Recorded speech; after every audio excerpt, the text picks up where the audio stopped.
It's a really interesting cup you have there, Cody. What is it? This is a Viking mead horn. If you're not drinking your mead out of a horn, are you even actually drinking mead? I don't know. I don't have a horn, so. You're also not drinking mead. It's true. Very true. Hello, everyone. Welcome back to HartLand Farms.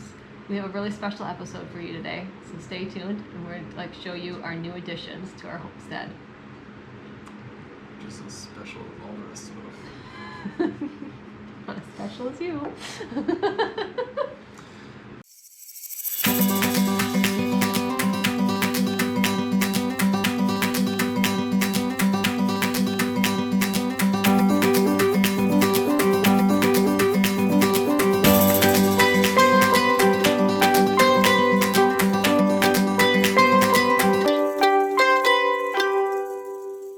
So we are late February right now. Currently what we are getting ready for is upcoming markets and getting ready for the spring season. So upcoming markets, Cody sells microgreens and quail eggs. And one thing we had to kind of look into doing is ramping up our quail egg production. So what we decided to do is that we need to buy more quail so we can increase our quail egg laying. Cody, Well, a large part of the problem was that a lot of our layers were aging out. So we were going to have to replace some anyways. We'd had some loss. So we were going to have to get fresh layers this year, whether we were ramping up production or not anyway. So how long is their laying years typically good for? About two. About two? And 2 then years is you about follow right. them. Yeah. A lot of the high production places are going about a year and then they cull. Because Gotcha. the productivity will drop off after their first molt. One thing that's really interesting about quail is that we were told that, you know how you take an old hen and they say that's just broth, like you don't really want to eat an old hen, they're really tough and icky. Well, the cool thing with quail is that you don't really notice that. They say young quail and old quail taste about the same. So what type of quail did we decide to go with? Well, we always raise Coturnix quail, which is the Japanese quail. The variety that we went with this year are the jumbos, so it's the jumbo wild. Obviously, as the name implies, they're bigger than your standard Coturnix quail by about 25 to 30%. You're getting more meat production out of each one. If the eggs that we ordered are any indication, the eggs will be bigger than what we've been getting in the past. So that's exciting as well. It's really exciting. So what makes a jumbo quail? The fact that it's 25 to 30% larger than the standard ones. I thought it was 8 ounces at 8 weeks. Yes, there are certain metrics that other people do, but I'm not weighing quail because I don't have that Kind kind of of on a time. scale. You said they are wild color. Is that referring to the color? Their Yes. feather color? Yep. Okay. Tell us about wild. What is? Sounds crazy. It's not.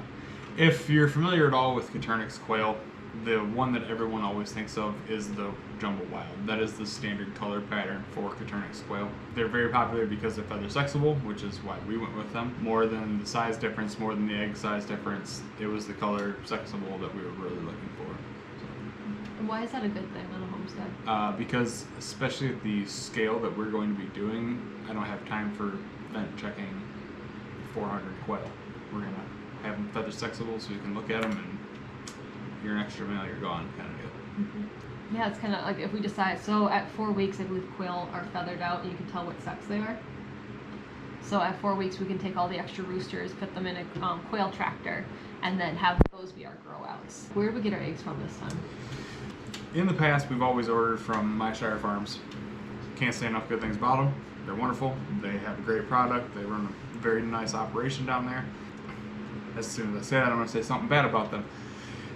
They can't keep up with the demand. We were looking to order our quail.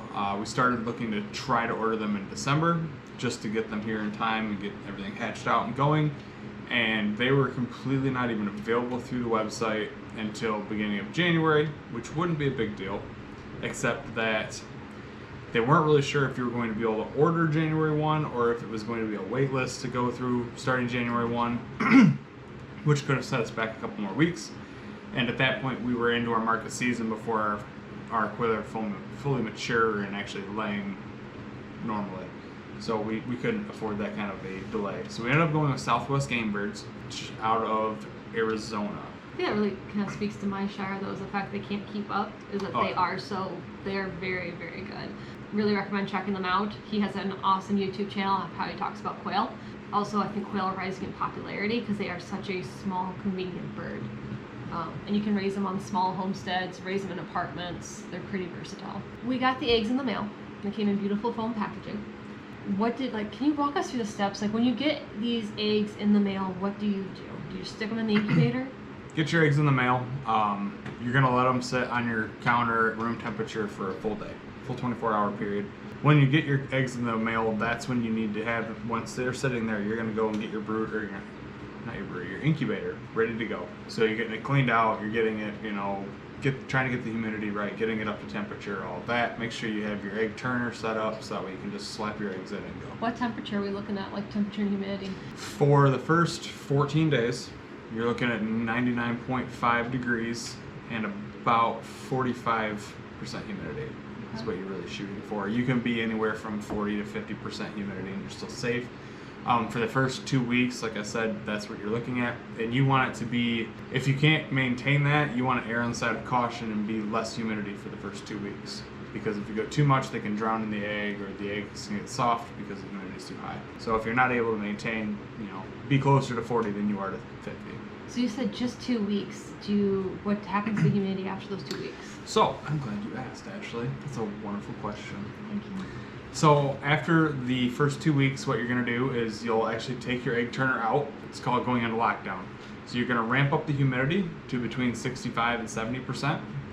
Again, erring on the side of caution, you want to stay on the low end of that. I, a lot of times, won't shoot for much more than 60 because once the eggs start hatching, the humidity goes up. So you're gonna have your first 14 days, like we already talked about in the turners, everything. You're gonna pull the eggs out on the 15th day, and you're gonna put them in there and ramp up the humidity. So then within 2 to 3 days, they're gonna start hatching. And day 17 to day 21 are generally your windows that you're looking at where the hatch will be happening. So why do you always take them out of the incubator and lay them flat? Out of the egg turner. Egg turner, thank you. Because they need to be in lockdown so that way the baby chicken side gets kind of settled and ready to go. You don't want them rocking back and forth for that final bit. Alrighty, so ours started hatching around day 17, was it? Mm-hmm. Okay. We heard a couple beep beep beeps. They're really loud, surprisingly, for an itty bitty bird. Like when they hatch out, they're probably no bigger than a quarter. Yeah, maybe just a touch bigger than a quarter. Between a quarter and 50-cent piece. I'm trying to think if I've ever seen a 50-cent piece. It's a wrapper, right?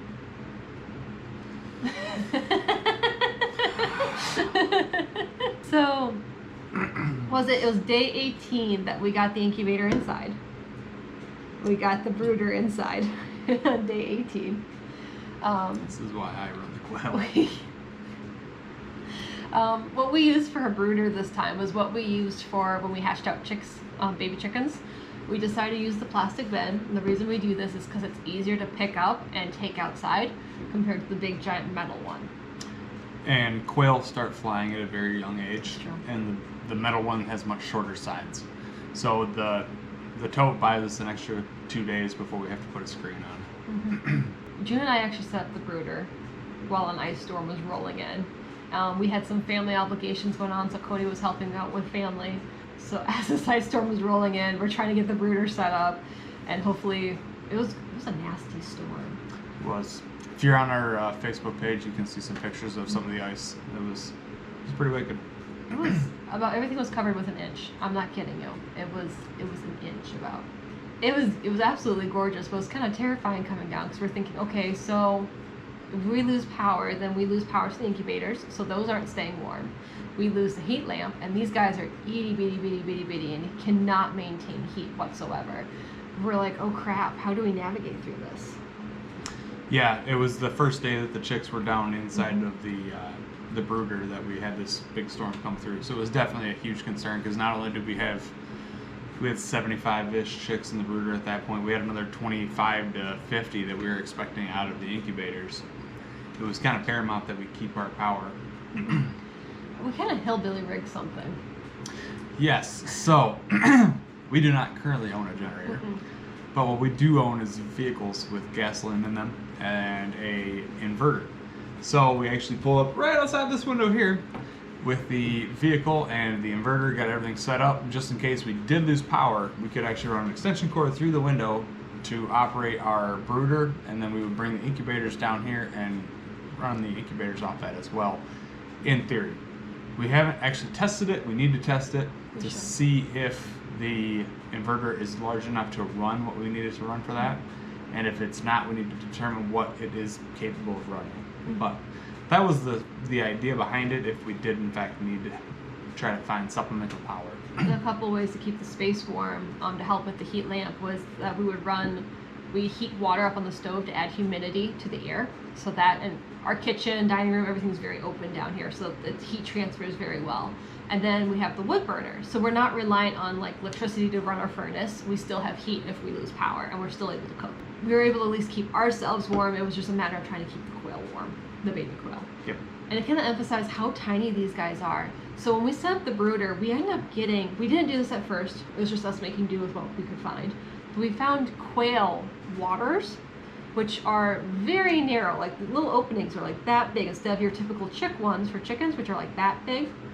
The reason they're so tiny is that baby quail are really good at trying to kill themselves. What they'll do is just drown themselves in the big chick water. So what you need to do is get the little tiny ones, and that way they won't drown and they can drink water safely. If you can only find the chicken, like the chicken ones, that's fine. What you can do is get some stones, like, you know, those glass stones you put in like a fish bowl from Dollar Tree, and you just put that in the bottom, and that'll at least allow them to be able to drink water, and then they can walk on it without drowning themselves. Yeah, that's what we did for the first 2 years that we've hatched quail out. This is the first time, or no, we did get them towards the end of last year. Yeah. But yeah, those are really nice. They are kind of tricky to find, so you have to kind of look around if you're planning on doing quail at any point in the future. If you can find them, grab them and throw them in a cupboard somewhere. Because, like I said, or like she said, you know, we didn't even know they existed until our second round of hatching quail out. And it's a lot easier. Like if you're super busy, like keeping things clean it's a time. Cleaning things, it just consumes time. So cleaning all those itty bitty stones off it's a nightmare. So it's a huge time saver just to do the narrow dishes. I can't speak enough about them. FYI, they're at the dollar store, so throw them away and buy new stones. It's another option too. Something that's really interesting with quail too is that we put their feet on a paper towel for the first few days. Yeah, it's more to give them the idea of scratching, and that in theory should be the natural thing for them to be doing, is looking for their food like that. They're not looking for the chick feeder that we traditionally use. It's kind of amazing how quickly they grow. Like they were, again, just slightly bigger than a quarter, and yeah, they've tripled in size in 4 days. Yeah, it's impressive. They're quite large compared to what they were. And they're already starting to get feathers and stuff as well. So that's one spring activity done. We started the next round of quail for our markets. The next one's going to be planting seeds. Yes, we are starting that this weekend. Yeah. So we'll do another video kind of sharing what seeds we ordered, where we got them from, what we're trying out that's new this year, and kind of getting them started. Yeah, it should be exciting. Good stuff. Well, thank you guys so much for joining us. Hope you enjoyed this. If you want to see more content like this, please like and subscribe to our channel. Also, for additional information, check out our Facebook page or Instagram.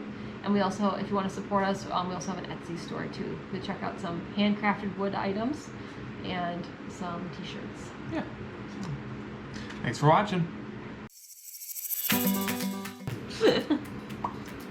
About everything was covered with an inch. It was an inch about.